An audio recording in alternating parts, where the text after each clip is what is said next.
So they come up with all of this crazy stuff where it's like, well, I don't have an hour.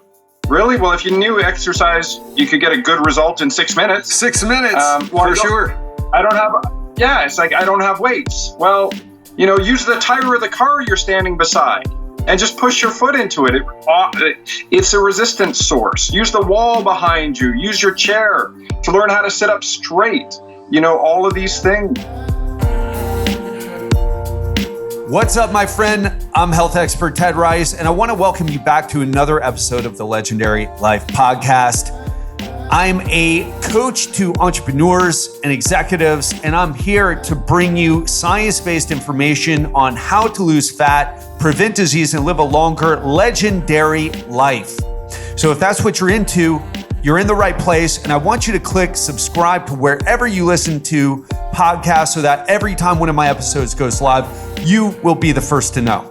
And if you've been listening to the show for a while, you know that we're running a challenge. So do you need help creating a leaner, stronger, and healthier body, especially during these challenging times where gyms aren't quite open as they were before the whole quarantine and the coronavirus, and there's still a lot of question as to whether you should go or how many people can work out in the gym at the same time. So you might have some issues working out, navigating the nutrition, the exercising. Well, listen, my team and I have been working on this free 7-day quarantine comeback challenge created specifically to help you thrive during this crazy time. And the next one starts on September 18th. That's right.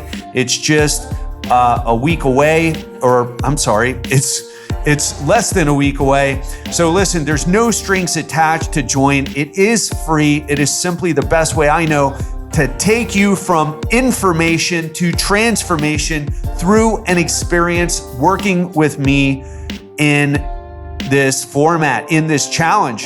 And we do this again to give back to you because this will truly level you up. In fact, people lose 2, 3, 4 pounds and say that the challenge changed their life. How crazy is that?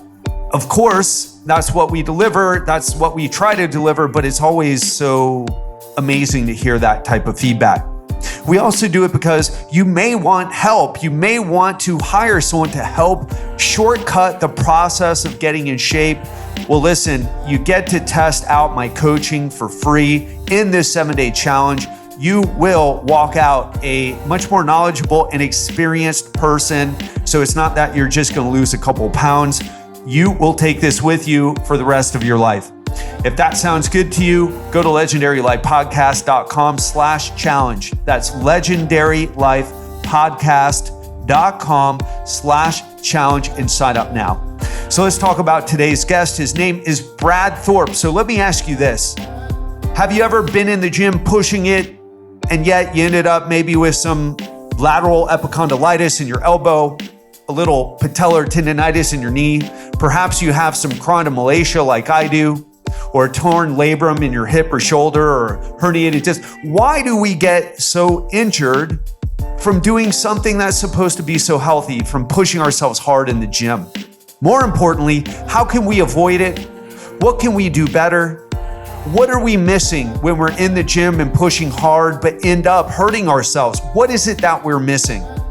And what should we do differently? Well, that is what today's guest and episode conversation is all about. Brad Thorpe is someone who I've learned a lot from. If you're a client of mine, you're in for a treat. He's one of the handful of people I've learned some of the things that I do, some of the special techniques that really nobody else is doing. Okay, so this may not be the most popular topic. However, it's a game changer. It's the stuff that nobody's talking about, but will be talking about, or at least the people who are in the know will be talking about. This is stuff that you'll be able to use coming out of this situation. All right. So I hope I've hyped it up enough for you because it is worth every single word of hype. So let's step into this conversation with my friend and mentor, Brad Thorpe. So Brad, how are you doing, man? Dude, life, considering everything that's gone on in the world for the last 5.5 months or whatever we're at, life is pretty awesome. At the end of the day, I've spent every day with my wife and daughter.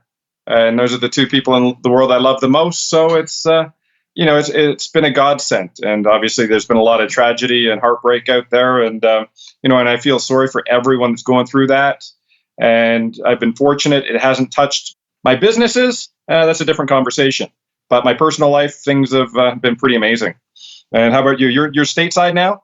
Yeah, I'm in Fort Pierce, Florida, about 30 minutes from where my dad is in Vero Beach. Had to get out of there because it was just super slow. And man, you were asking me before we hopped on here about my dad and if he's turned the corner. And he has in so many ways. We changed his environment. So got him in from a place that was not so nice. I mean, it wasn't a bad place. It just wasn't conducive to, it was dark. It was too big for him. He wasn't doing a good job staying on top of the cleaning. So we have him in an assisted living facility where more people are helping him. They bring his meals to him every day so he doesn't have to cook or order food. But you asked me what I was saying to you is the one thing that he's missing is exercise. And let's even kick it off like this, because one thing that people don't, and this can totally tie into what you do, what we're going to talk about with isometric exercise and having a smarter approach to getting in shape in general. But one thing that people don't realize is, so my dad ended up in a situation where you're hearing, I think those are drunk rednecks walking down the Florida. We have them here too. All good, man. Some nights I've been accused of that as well, or being accused of that. So, no judgment here, man. No judgment here. Just wanted to, right? So anyway, what he's missing is exercise. In fact, what we did the other day, he was like, "Oh, I don't feel so good." He's not sleeping well. He's in pain. He's got pain on his legs because he's got congestive heart failure and gets these blisters on his legs due to the inability of his heart to pump the fluid back up from his legs up to the heart. I know, but for people's benefit, that's what it is. And so what he needs to do is exercise because that strengthens the heart. But, he can't, there's a lot of things he can't do. And I was like, yeah, but we need to focus on what you can do. So we did some isometric holds. We also did some dynamic work with the bands. And I know so many people, I think two things. One, most people have this relationship with exercise that is designed to make them lose weight or to look better, when I really feel like the number one thing that it does for people, at least for me and all the clients that I work with, makes them feel better. And two, the other relationship is that people typically either crush themselves with exercise or don't do anything. Yeah, exactly.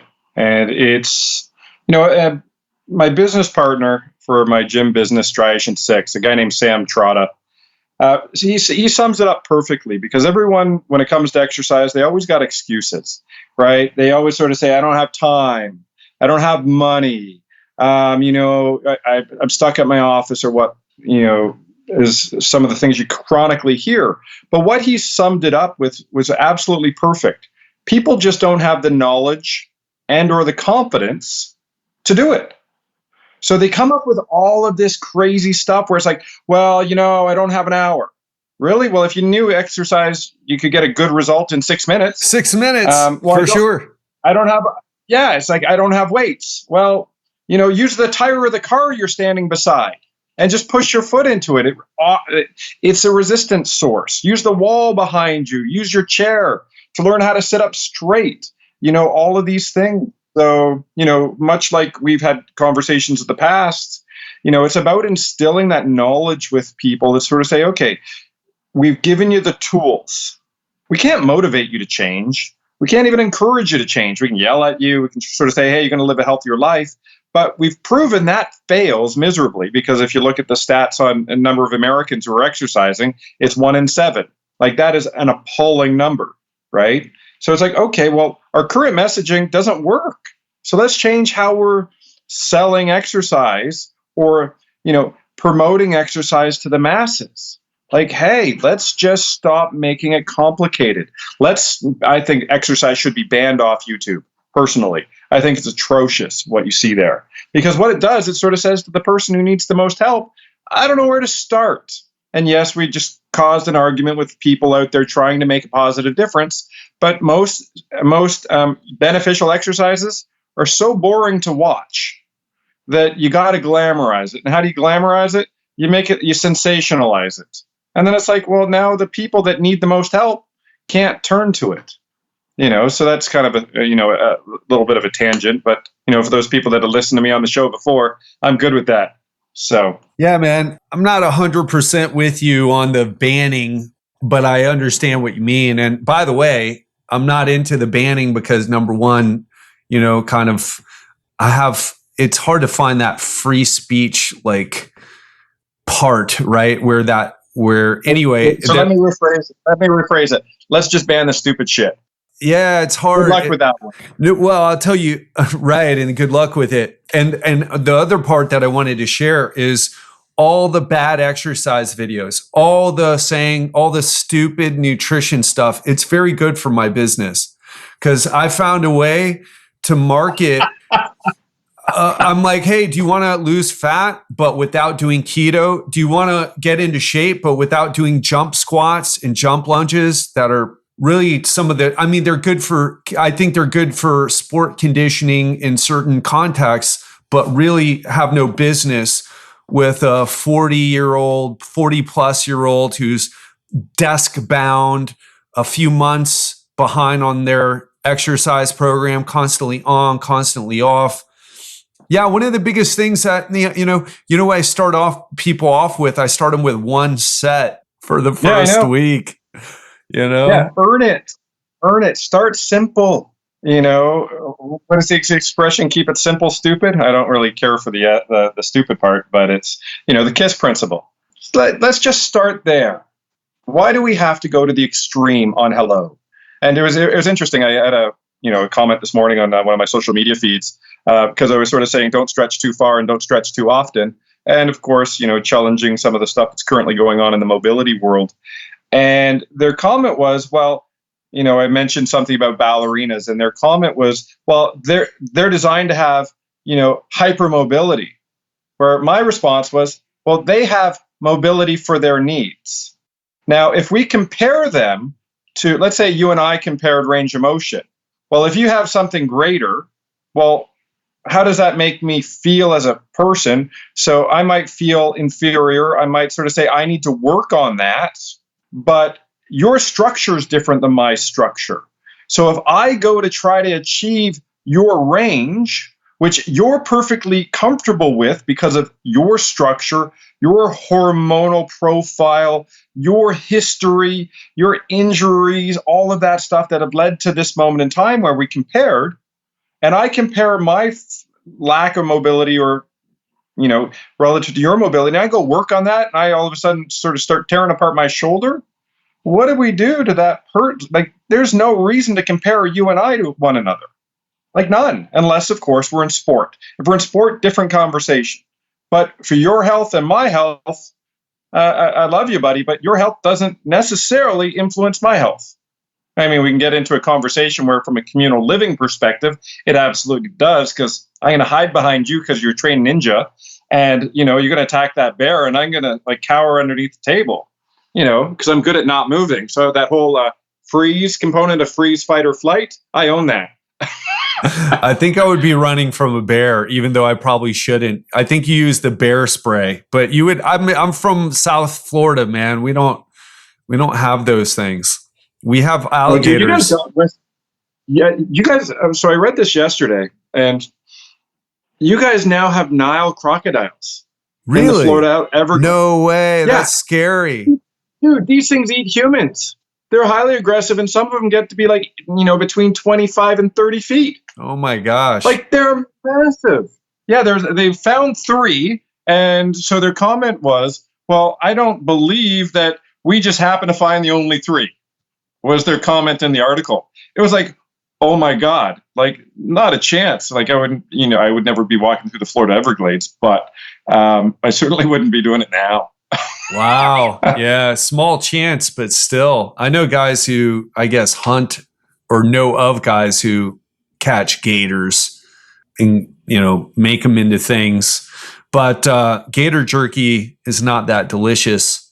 But yeah, man, to bring it back to our talk today, though, it just made me think. I'm thinking of going to Cancun, right? And last time I was in Cancun has a lagoon where there's these crocodiles and these guys, and it is mostly guys who do this dumb stuff, right? They get drunk. Obviously, it's coronavirus is different, and so I'm sure it's that element is not traveling very much. But while I was there last time, I was reading about a guy who stepped into the lagoon to take a leak because he'd been drinking. Crocodile came up and snapped off his hand. He survived and everything, but it's like he's got I was drunk in Cancun and peed in the water, didn't pay attention to the crocodile warnings, and lost his hand. Don't Lucky. pee in lagoons in in foreign countries, people. There's no exercise you can do for that. No, not really. Who's the golf instructor in Happy Gilmore? Where he lost his hand to the gator. Oh, man. That happened in Cancun, too. Watch out for Cancun. Let me tell you, that happened in Cancun, too. He didn't lose his hand, but he got attacked by a gator. And his buddies had to beat the crocodile. I'm sorry, not gator, crocodile. Had to beat the crocodile off of him. So another good reason to be in shape, to bring it back to our conversation, being able to beat crocodiles over with golf clubs when they attack you on the greens. Just reason number 397 to stay in shape. Let's talk about this a little bit, because I think that this is a common misconception. Stretching is really exercise, isn't it? Isn't it eccentric exercise held for a really long time? It's kind of complicated, right? Because when you explore it, there's multiple facets to stretching. Is it passive? Is it passive assisted stretching? Or they call it dynamic stretching, ballistic stretching. So you got a whole bunch of different terms people throw around. So a lot of different styles of stretching. Yeah. Exactly. And when you start to explore it, what you have to come back to is the architecture of the structure you're trying to influence. Muscles are fixed to bone. The muscles that are fixed to bone started with you at birth. So as you are prepubescent and growing and stuff like that, the muscle structure does have an ability to stretch, right? Because the bone grows. Once you reach peak height and you no longer grow and you start to shrink, the opposing starts to happen. So the bone starts to shrink. So that means you're actually going to start getting a little bit looser, right? Because it's fixed to bone. Right. So great point. Right. So we don't think that way. So that sensation that a lot of people feel is like, oh, I feel too tight, is usually caused because there's too many muscles and now are becoming loose. Right. So those muscles that are still responding or still working in the scenario have to do more work. Right. Like if you had a team of 100 people there, you could argue and say, well, Ted's not going to have to do as much work. Right? The other 99 people are going to start picking up that slack. But if we remove 50 of those people and had the same workload, you go, well, all of a sudden, every one of those 50 is going to have to pick up twice as much work. You go down to 25, it's now 4 times the amount of work. If you go down to 10, it's 10 times the amount of work. Right? If you go down to 1, now you're holding that scenario, you're doing the work of 100 once again. You're going to be beat up. You're going to be tense. You're going to be tight. But to look at the length of structure that is naturally inherently fixed to bone at a defined length, muscles shorten, and that is all they do. They don't actually lengthen because they can't go beyond their origins and insertions. They will go through a range of movement, right, that is predictated by your structure, be it the actual bone structure itself, the joints, the joint capsules, the ligamentous structure holding the bones together, You can look at it another layer, the fascial tissue, the muscle tissue, the tendon, fascia. all the nerve. I know, I love the fascia, right? All the nerves, the arteries. And, the one thing that we always forget about, you also have to worry about your skin, right? All of those components have to be considered when you look at sort of say, hey, let's go look at stretching. Because what do you mean by that? You mean increasing range of movement? Well, maybe that increased range is the sacrifice of one of those structures you didn't know the names of, right? Think in terms of, we always talk, like a lot of people talk about your hamstrings. Well, those are 4 distinct muscles with, a common origin and a common insertion for some of them, but not all of them. It's kind of like putting 4 different addresses in Google Maps and go, we're going to end up doing the same thing. It doesn't work that way, right? You got your semitendinosus, semimembranosus, bicep femoris, short head and long head. And you go, well, okay, well, cool. They're different. Yeah, that means at least if you're attempting to stretch, you need to at least have 4 stretches in mind, recognizing that you might now be shortening or influencing some other muscle called your popliteus, your plantaris, your gastroc, that you didn't want to touch. So stretching becomes this world where it becomes very problematic for somebody who doesn't know the architectural structures of all of the stuff that you can influence, right? We just go, stretch your hamstrings. It'll reduce low back pain. Wow, that's a bold statement. And then you get scientific people who try to confirm that, and they go, well, it's BS. It doesn't work. So now they say, well, stretching doesn't help with back pain, or, what is back pain? That's a whole segment unto itself. Yeah, a whole nother story, right?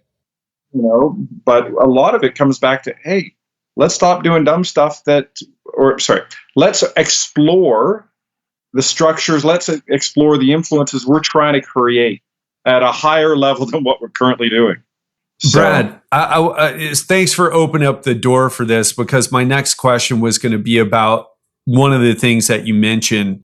So if that was a lot of words and jargon thrown your way, what Brad did was give you an idea of all the things to consider. Now you could say, oh, well, I don't need to know that stuff. But the problem is that most people have this pattern, which is, I'm tight, I need to stretch. And every day they stretch, and then every day they tighten up, and then they wake up and need to stretch again, then tighten up. And the one thing that I think, from my conversations with people that they're really missing is that one thing that you had said is that if you take guys away, there's a lot of muscles, let's say, that are involved in creating a movement. And what you said was muscles tighten. I mean, there could be a lot of reasons why, right? If we examine the biopsychosocial approach, right? But if we're just talking about kind of what you said, most people, what they need is more exercise, more strengthening, and then they won't feel as tight, which is so counterintuitive. I used to tell my clients that it's like, but no, when I stretch, I get loose. And people don't understand they're not affecting the length of the muscle. They're affecting their central nervous system. And by exercising, you're also affecting your central nervous system and creating more, for lack of a better term, stability that will allow your central nervous system to say, hey, don't need to keep things so tight down there and protect it because we got more of those players back, right? We're not operating with 50% missing. So for someone who believes that stretching is the key because, hey, listen, my hamstrings feel tight. I stretch my hamstrings, although you just, talked about the 4 different ones and also how they're interconnected to a bunch of other muscles that nobody's ever heard of, unless you've been through the RTS course, right, or studied anatomy. But the real approach here that's missing to get rid of that tight feeling, at least in terms of the exercise part, is more strengthening. But then, Brad, people are like, but I'm already exercising. Okay, so I do I do more deadlifts. Do I do more Romanian deadlifts? Do I do more squats? And that's when some of the exercises I learned from you, some of the approaches I learned from you come in, but it's not common knowledge. And it's not, and you haven't come up with a sexy enough marketing. Your YouTube channel doesn't have 1 million subscribers yet. So people think what's popular is good and what's not popular is not good, even though it's probably the opposite, right? So how can we help someone today start to realize that exercise is really the key to getting rid of that tight feeling, but different exercises than the ones that they're used to doing? Yeah, it's a challenging scenario because you need the mindset of the individual to change, right? Because what we need to do is we need to break it up into movement and non-movement, right? We need to sort of, in order to move better, we need to learn how not to move, right? And this is where isometrics come in into the equation. And it's taken me a long time to come up with this, for myself personally, because I 28 years in the industry, right? The majority of my exercise career has been in the dynamic exercise world. I studied under some of the world's leading experts in dynamic exercise. And we're all designed to move. We all know that. So what was the missing component? Why are we treating people who are exercising? Why are they consistently getting injured if exercise is, the holy grail of health and well-being? Well, it happens to be amongst active youths or active individuals over the age of 5. It is the number one leading cause of hospital admissions. It's worse than football. It's worse than basketball. It's worse than ice hockey. You guys got the Panthers down there, so you know what ice hockey is, right? So you look at some of that stuff, and it's like, okay, well, and I have a platform where we look at isometrics. And before, I used to fight with everybody. It's like, you're leading to injury, and you're doing all this sort of stuff. And a couple of weeks ago, I was sitting there, having coffee in the morning. Thank you, COVID, for actually having time to sit back and reflect about all the crap I've screwed up on, and my messaging, how I've failed myself and really kind of humanity in some regard, because of my sort of my approach and the way I was messaging it was I was very combative, and it was like everything was conflict, and I would insult people for what they were doing, where it's like, what is my goal here? And once I sort of sat down and figured out my collective thought, well, what is isometrics relative to dynamic movement? Well, all of dynamic movement, it doesn't matter whether you're practicing for sport, you're practicing for exercise, you're practicing for competition. So dynamic exercise and dynamic strength is the practice of movement, right? Logical, sensible, non-combative. Isometrics is the preparation for movement, right? So it's that really defining thought process because they're distinct neurologically. The natural tone of muscle tissue is isometric, right? You're sitting there in a chair and 99% of what you're doing is isometric, right? So for all your office workers sitting at a chair all day, dynamic exercise is not the best solution to prepare for your activity. You need to learn how to be strong and stable for long periods of time. You don't need repetitive movement patterns, right? So it's important to define what the goal of the end user is, right? Strength and stability reside in the world of isometrics. Mobility and sport resides in the world of dynamic exercise. If you skip the strength and stability stuff, I can guarantee you the mobility side and sport and that dynamic world will rip you apart. We see that every day in exercise. You've experienced it. I've experienced it. If you participate in exercise, you will be injured. It's a question of how bad and how often. And then when you age, we shrink with aging, meaning those same exercises we did when we were younger are going to put us at greater risk as we're older.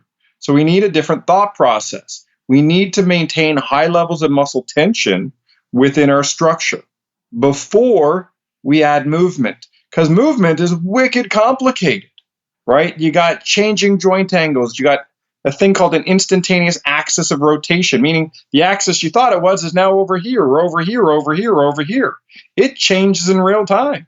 So how'd you prepare for that? Or do you do what we traditionally do, which is guess, hope, and pray that what we're doing is good for us? That's not the approach I want. It's like, why don't we strategically dictate what we need, right? So get strong and stable through the implementation of isometrics, and we'll explore that. And then if your goal is to move better because you want to do a sport. You want to lift weights. I put sport and lifting weights in the same category because it's the practice of movement. One's loaded, one's not. Well, depending on if the guy's hitting you in football, that's heavily loaded, or jiu-jitsu loaded. But it comes back to that's just the practice of the art of the activity you want to do. So how did you prepare for it today before you started? The answer for most people is I didn't. And we can do better than that as an industry, right? Think of the last gym you were at. How much space did they dedicate to isometric exercise? Zero. Zero. When was the last time a health practitioner, for the most part, there are some out there that do bring it up, but let's go. If I was a betting man, I'd bet $1 million I'd walk into some sort of fitness assessment and they don't even know, they don't bring up the word isometrics. They go, you got to do cardio. You got to do stretching. You got to do like these 5 cool like weight exercises because that's a base program, leg press, chest press, lat pull down, bicep curl, maybe a tricep press down, and then from there, it's kind of like, well, you got to do your cardio. It's like, but all of that is movement. It's just different variations of speed.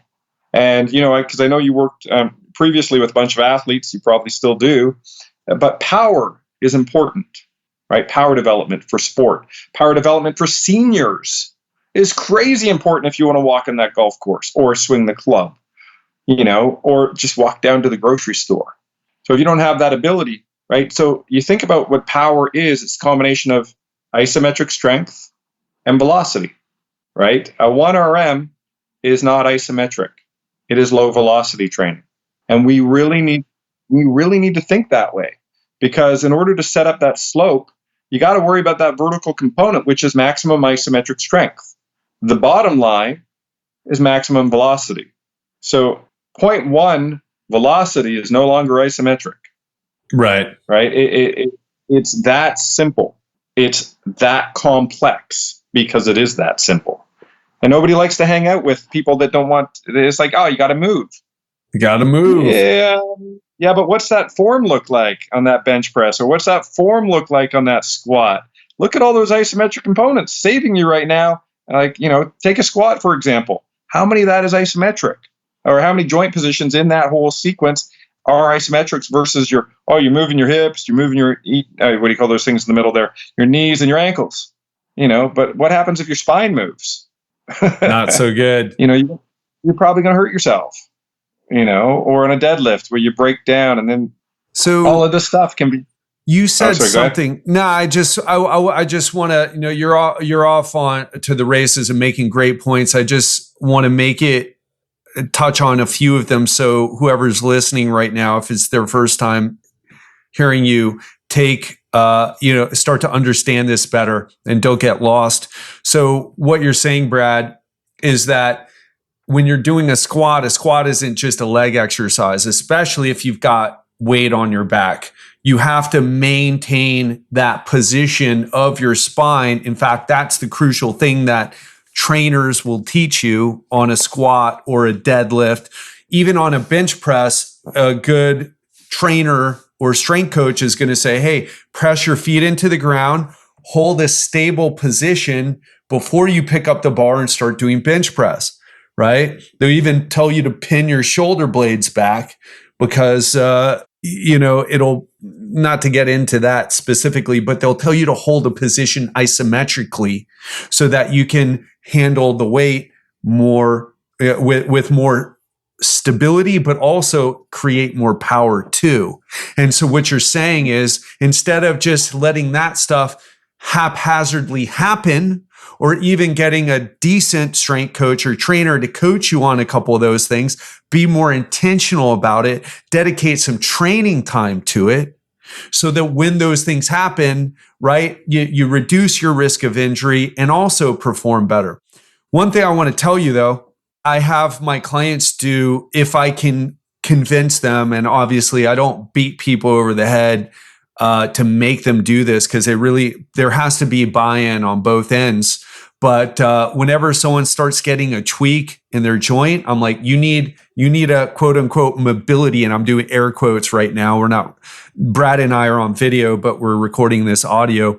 I tell them they need a mobility program, because a mobility is the hot term, but what I actually give them is reps of isometric holds or just straight up isometric holds from what I learned from you, from that, some of the things that I've learned from you. What do you have to say about that? Well, it's I'm just happy that people do isometrics. You run into all kinds of terms. What the hell did I see the other day? It was oh shit! It was just a crazy term where I try not to comment on people's social media posts because they do things and they work hard for what they do, and if they got a following, great. But this post was so ridiculous. It was like maximum explosive isometric training, and what the guy was doing, and it was just like, wow, that is just beyond hazardous. A, what they were demonstrating, and B, how they were describing it. It's like, why? Do I own isometrics? No, I do not. I don't claim to. I didn't invent it or anything like that. Yeah, fancy wall to allow isometrics to happen. But you look at it and you just go, well, as an industry, let's just help people. Let's give them the tools necessary and stop glamorizing stuff to the point where it's injurious to people, right? Because you and I both probably got in this industry because we want to help people. Sure. Right. You run a successful business helping people. I run a successful business helping people. And there's a lot of people that run successful businesses injuring people, and that to me is hard. Like that's not what I want to see. I want to see people perform at an optimal level. And by no means am I saying work out easily. If you've done some of the stuff or watched some of the stuff that we do with isometrics, it's grueling. It is about maximizing human performance. It's about making you feel uncomfortable. It's about taking that person who thought they were strong and getting something further from them in less time, in a more effective and a safer environment, right? So it's like, oh, okay, you can do all that with isometrics? Yeah, because Yeah, the issue is, Brad, in our society, when someone is doing a record, like we'll see power lifters or guys or even women in the gym hitting 1-rep maxes, hitting PRs, it doesn't take much education, at least with the foundational or at least with the stuff that people have been exposed to be like, whoa, did you see that squat? That was a lot of weight. Form was a little iffy, but they got it. They moved it down, then moved it back up. And then we see like the Cirque du Soleil, or you mentioned ballet dancers, but in demonstrating isometrics, like nobody's going to be impressed by watching a 1-minute deadlift that doesn't go anywhere until they experience it. They'll appreciate the experience. And it takes using your brain in a different way, dare I say, being smarter, to start to realize this stuff and to start kind of like being less enamored. Or it's not even that, because we can all appreciate movement, ballet or gymnasts or even guys who just lift a shit ton of weight. But when we think about what we're trying to do for ourselves, it takes being smarter. It takes like elevating, thinking outside the box. Very hard to do. It's challenging for a lot of people, right? But, I have this expression, evolution requires change, True statement. So that's for sure. And the one constant we face as humans is change, right? As much as we want to think that it's like, oh, we're going to be the same, we're never the same. Not a second ago, you're different than you are now. Right? We're always chronically evolving. That's the beauty of being human or being alive, really. Right? It's that evolution of what it is. So from a thought process, will isometrics ever be as sexy as movement? So here's a thing. The fashion industry would say yes. Look at every magazine that you've ever purchased. That's funny. Yeah. The posing is what you're referring to, which is ridiculously difficult. Hold your arm like that for 5 minutes. Yeah. I know. Well, you take a picture, but we always think motion picture. Right? But most of the stuff we do every day is actually still imagery, right? We sit all day, we sleep all night, right? Most of that is like static, right? We believe that our world is ever changing, and it is, but it's not at a rate that we can't control. We just have to slow ourselves down, right? Like you've done some meditation. Usually speaking, you sort of stay still for that. It's kind of hard to be out doing let's do some rhythmic dance, and that's, you can get into a trance state, but it's not the same. It's not the same as holding a position or the end position in yoga, or actually most of the positions in yoga, provided it's not Ashtanga yoga, you're holding it for periods of time. That isometric component. The horse stance in martial arts, they usually use that as a torturous abuse technique, but that's once again just isometrics, right? Powerlifting, because you brought that up, holding that structure, holding that frame that allows you to do the movement so you don't hurt yourself, is all isometric based. So we do it every day already. What we need to do is just take that consciousness and place some awareness to learning and thinking about, if I'm doing a bicep curl, focus on creating the tension throughout the rest of your structure. Don't hold your breath, though, because that'll just cut off blood supply to your brain. But you look at some of that stuff and it's like, okay, well, if I can just create tension in my muscular system, I'm going to be burning more calories while I'm doing the same stuff. I'm going to transfer force better throughout my structure. I'm going to help aid in creating higher levels of, lifting, or my PR, my personal best, right? Because the transference of energy goes through, right? You take like a snatch or a clean and jerk in Olympic lifting. The two most important parts of that whole movement pattern is the start and the finish. The start, you're isometric. The finish, you're isometric. You have to generate a ton of speed and a ton of force or power in that period of time from a stopped position to a stopped position. That's how important isometrics is for an Olympic lifter. You fail your lift if you don't do those two components well. A 100-meter sprinter starts isometrically, right? Learn how to hold that position. If you're a volleyball athlete, the platform that you return a serve is isometric, right? We just have to start looking into the sport or the activities that we love and then break it down. Every frame throughout a dynamic movement is a sequence of isometric events that have happened in order to create that sequence, right? Like a golf swing. If you take a photograph, like let's say rapid fire photograph, and over the course of your swing pattern, you had 360 different frames. If you take out one of those frames, that movement pattern is going to break. You're going to put yourself at risk. You're going to hurt yourself. And I'm not saying do 360 exercises to be a great golfer, although it would help, so you don't have to paralyze yourself. But when it comes to generating power and generating force and protecting yourself, there's a massive component, or the isometric component is massive, right? And we fail to understand that. We fail to recognize that. We put ourselves at risk personally by not doing that, by not demanding more of it, be it from the gym professional, the educational institute teaching the gym professional. That's where it all fails, because they were never taught this stuff, right? So just different things to look at when it comes to isometrics. And when you take that sort of sexiness of it, and back to your point, it'll never be sexy relative to some guy doing like some sort of clapping chin up. Like, that shit's cool. Like, I love it, but those guys are all injured, right? Like I'll go over to the gym today. I have not tried this in probably seven years. I will try, a bounding chin up 4 rungs. I'm 47 in September. I've not tried this, as I said, in 7 years. And I believe I'll still be able to do it because I still have the motor control and the strength and the stability of my structure. And if I break my arm, I'm holding you personally responsible, Tim. But you look at some of that stuff and it's like the exercises you do isometrically should be able to transfer over to the activities that you love to do instantly, provided you have the skill set required to do the activity you want to do, right? You got to practice your skills. You got to. If you want to be good at deadlifting, you got to practice deadlifting. If you want to be good at volleyball, you got to practice volleyball. If you want to be good at golf, you got to practice golf.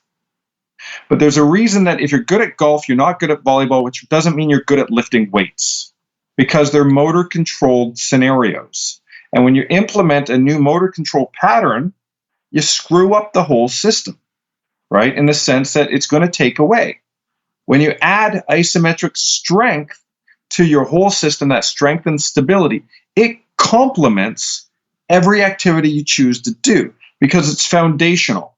The other stuff's learned and practiced. Let me just recap what I think is the most important thing. So you said you feel like you could go do one of those bounding chin-ups even though you haven't done it, because in the past you know how to do you've done pull-ups before, but it's a fairly simple movement. What you're saying is, I don't even need to train that movement. I already know how to.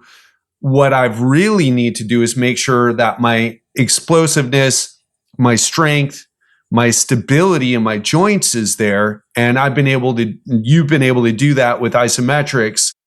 Brad, I also want to say this. I think this is something that I think you'll appreciate. One way, when we're talking about how to schedule in isometrics, because one of the things that's really important now, or at least the importance is brought up a lot, is get in your steps, get up and move, get up and move. You need to move more, get more steps in.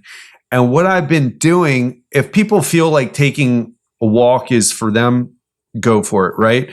But what I've said to people, to my coaching clients actually, is who I share this with. But instead of getting up and getting some arbitrary number of steps and you're not even sure, again, going back to, well, what's the quality of the steps you're taking?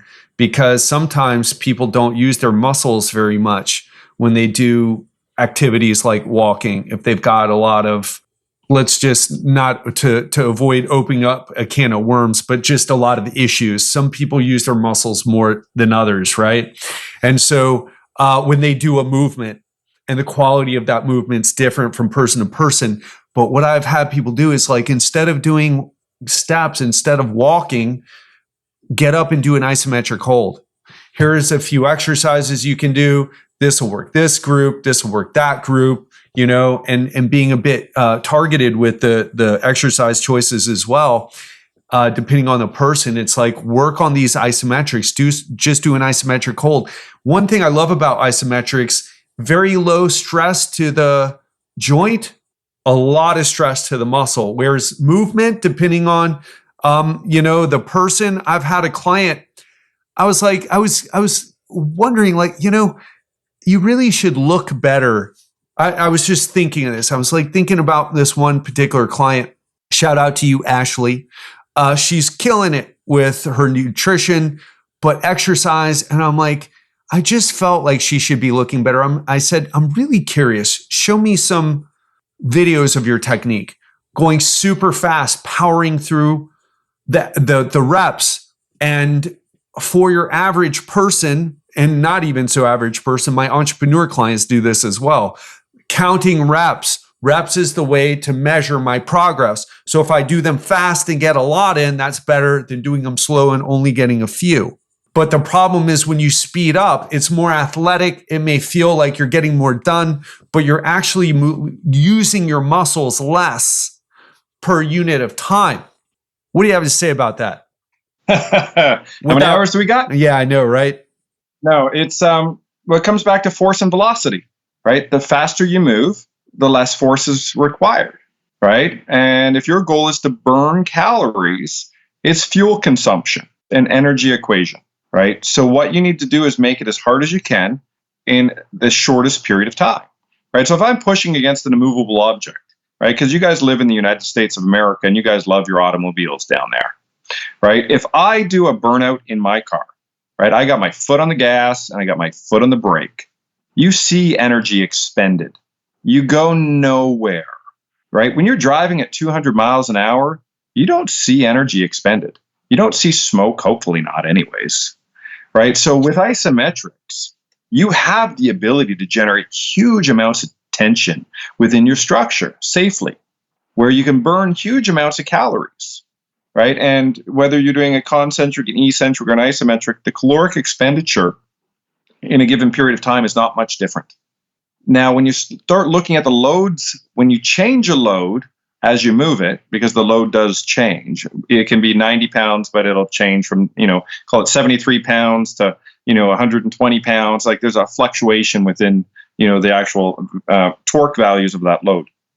But what happens with an isometric, you have that ability to maintain that tension for the longest period of time on that tissue. So you're going to burn more calories in a period of time, right? Through the whole system. So yeah, you're going to put a gas analysis machine, you're going to measure your bicep, but you got to measure every muscle in your body when doing an isometric because they're all working, right? When you're doing dynamic exercise, the muscles are only working for a proportionate period of time within your 30, like let's say you're doing 30 seconds of exercise, right? In an isometric scenario, it's working all 30 seconds. In dynamic scenario, it's working, it might work for 12 seconds of that 30, right? You did a lot of reps, but it went from here to there to there to there to there to there. Isometrics, everything working whole time. So with Ashley, you look at that and you go, okay, well, once you slow stuff down, it's greater time under tension. Muscles are having to work harder. You're going to be a little bit more fatigued. And, you look at some of the research coming out of these days, was Brad Schoenfeld and some of the other guys doing some great stuff. They're sort of disproving a lot of the known beliefs that it had to be heavyweight or it had to be high repetitions. It had to be whatever. They're like going, just go to fatigue. And what we're seeing is, right, fatigue is where we need to be. Well, guess what? The easiest way to create a fatigue state, isometrics, right? Because you provide an environment where the tissue doesn't get oxygen anymore. It doesn't get replenished. So you hit fatigue states fast. So therefore, you can then all of a sudden start seeing these unbelievable, and there's a difference between doing an isometric where you're just being static, like holding your arm in space. There's a difference between, what do they call it? Yielding and unloading or whatever the hell they call it. Those overcoming and yielding. Yeah. They're kind of strange terms. Yeah. And, they never stay in my brain. I've studied isometrics 12 years solidly. And those two, it's always drop the ball on those two things because they mean nothing to me. And that's part of it. Because if you're pushing into something immovable, the muscular structure functions, shockingly very similar, right? So it's whether you're holding a load in space, if you're holding a load, be it, what's that, yielding? Yielding is holding a load in space. Overcoming is trying to contract against an immovable object, yeah. So from a safety perspective, they're not the same. If you're holding an object in space and you start to fatigue, that load becomes high risk. You put yourself at risk of damaging tissue because that load, let's say, went from 100 pounds based off your fatigue state to 110, 120, 130 pounds. This is why I wouldn't recommend it to most people if your goal is health and well-being. With overcoming. The other one, overcoming, thank you. Like seriously, it doesn't stick in my brain. I've had 12 known concussions, so that's my excuse. But with overcoming, when you're pushing into an immovable object and you start to fatigue, that load your effort goes from 100 pounds down to 90, down to 80, down to 70. So it changes in real time in order to provide a safer environment. Now, the interesting thing is your perceived exertion, so how you feel that exercise is going, as that load is dropping in real time, your perceived exertion is going up because you're now in a fatigue state. So you're able to train in a fatigue state with a descending load in a safer environment. Now, the interesting stuff is when you look at the science behind that, your caloric expenditure it goes with your perceived exertion, not your effort. So you can drop off, and one of the studies that I'm sort of briefly talking about, haphazardly here, they had a 68% drop off in load, and they didn't have a drop off in caloric expenditure, right? That is crazy when you think about that. So I can exercise in a safer environment and maintain a high level of caloric expenditure. Wow. Yeah. Crazy, right? Because our goal is fat loss or calorie loss, really. Yeah, Brad, we're getting into some really interesting lines of discussion or paths of discussion here. We're already at nearly an hour. Oh, damn. I know, it's crazy. Yeah. Once we get started, it's hard to stop. What I want to do is I want to wrap things up now. But what I would ask, two things. And the first is, for someone listening to this conversation, what is the one thing that they should go and do after listening to experience what we've been talking about and what you've been teaching? If you don't know what isometrics are, learn. Email me. I'm happy to send you information. So brad@isofit.com, ISOPHIT.com. But what you should do is find an object that doesn't move and just gently press, whether it's like you're facing away from the object and you press the palm of your hand back in for your tricep, or you stand sort of perpendicular to that wall and you bring one leg out into the wall, recognizing that you do it slowly and you never use glass, right? People use glass and try to do isometrics. It's like, don't do that. It breaks and you'll sever some stuff. I've seen that done on the 4th floor of a building. Oof. Yeah, not so smart. But anyways, yeah, so find an immovable object that you can't break or put your thing through. Gently pull your limb into that object. Once you get to that object, like i.e. the movement has stopped, then try to apply some force into it, right? And what you can do is you can start pinpointing tissues. You can strategically grow bone. You can strategically target tendons. You can strategically strengthen muscle tissue and enhance the nervous system with isometrics. Then go and try the activities that you normally do after you've warmed up or prepared for your movements with isometrics. And what you'll find is you're quicker, you're faster, you're stronger, and you're more stable when doing your dynamic exercise.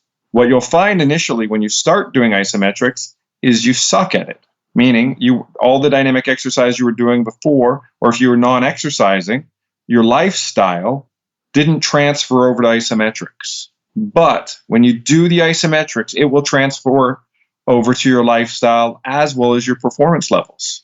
Right? And that's across the board with everyone I've worked with. And that's with people with spina bifida, severed spines, like individuals who are like, paraplegics and quadriplegics and stuff like that. They all have a better level of function for their situation, right? And we have multiple championships for different sports. In the last 3 weeks, I've had 2 Major League Baseball teams reach out, a professional basketball team in the NBA, and a couple more just to learn more about isometrics. And one thing, I accept the fact that right now by saying this, I'm kind of an asshole for all the stuff that, people have gone through with COVID. But COVID and what it's done to the gym industry has opened the eyes for a lot of people to the benefits of isometric exercise. So if there's going to be a positive that comes out of this whole situation that we've all been thrust into globally, I hope from an exercise perspective, we all now turn to isometrics a little bit more frequently than what we were doing before. Because people, you look at sort of blood pressure and stuff like that, it helps with that too, better than dynamic exercise.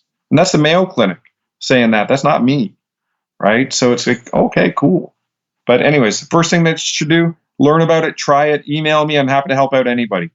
So if you're listening right now, go give that a try and see just how powerful it can be. Just mind the cautions that Brad shared today. And if you want to take things to the next level, reach out to Brad at isofit.com. That's ISOPHIT.com. It's correct, right, Brad? It is. All right. It is. And I post a ton to Instagram as well. But what's your Instagram handle? Oh, it's Isofit Inventor. So it's Isofit_Inventor. Got it. I will have that in the show notes so people go and follow you. Definitely follow Brad. He's one of the few people who are going to put stuff out there that challenge you to think differently. You post a lot of great stuff to social media and things that you can go and try. So definitely follow him. And this is a secret weapon. I mean, it's not popular because it doesn't catch the eye like some of the stuff that we've talked about. But if you're interested in being a badass all the time, not just when you're in the gym, isometrics can help you maintain your function and improve your current levels of function. It's just a huge game changer. Brad, thank you for being the person that's introduced me and helped me level up with my isometrics knowledge and helped me get over some bad situations with it as well. Such a pleasure to be connected with you, and thanks for coming on the show again, man. Ted, thank you as always, dude. We'll see you on social media. That wraps up another episode of the Legendary Life Podcast. I hope you enjoyed this one as much as I did. And here's what I would tell you. here's what I would ask you. What are you going to do differently after listening to this episode? Are you going to let it go in one ear and out the other like most people do? Or are you going to do something different? And what is that something different going to be?